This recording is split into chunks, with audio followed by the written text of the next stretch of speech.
The United States has played a prominent leadership role with regards to the protection of LGBT persons abroad, recently issuing a memorandum from the White House on the specific steps that US agencies will take, as well as then a very important address that was made by Secretary of State Hillary Clinton.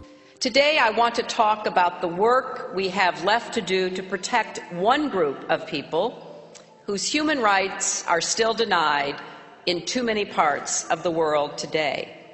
I am talking about gay, lesbian, bisexual, and transgender people, human beings born free and given, bestowed equality and dignity, who have a right to claim that, which is now one of the remaining human rights challenges of our time.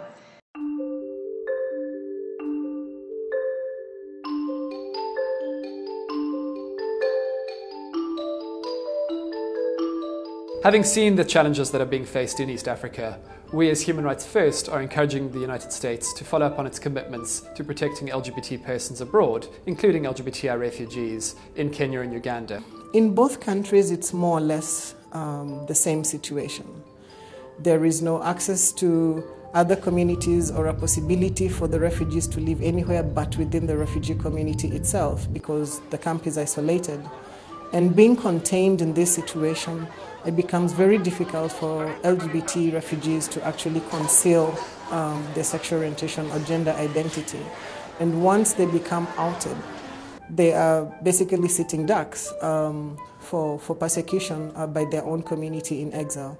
And because both countries do have laws that criminalize same-sex relations, it is seen any action that is done against them, whether it's a beating or a rape or whatever, is seen to be sanctioned by the laws of the country.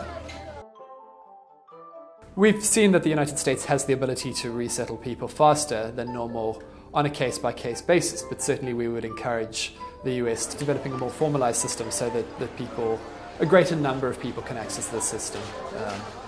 A further recommendation that we have includes encouraging the United States to strengthen its protection of persons who face high risks of violence. That protection may include strengthening access to safe shelter within the country of asylum. The US can continue to do is to encourage the governments of Kenya, Uganda, and others around the globe to change their laws and with regard to LGBT refugees, to encourage for there to be tolerance and regard to human rights protection within the countries, because if the environments within the host countries changes, then the situation for LGBT refugees would also significantly improve.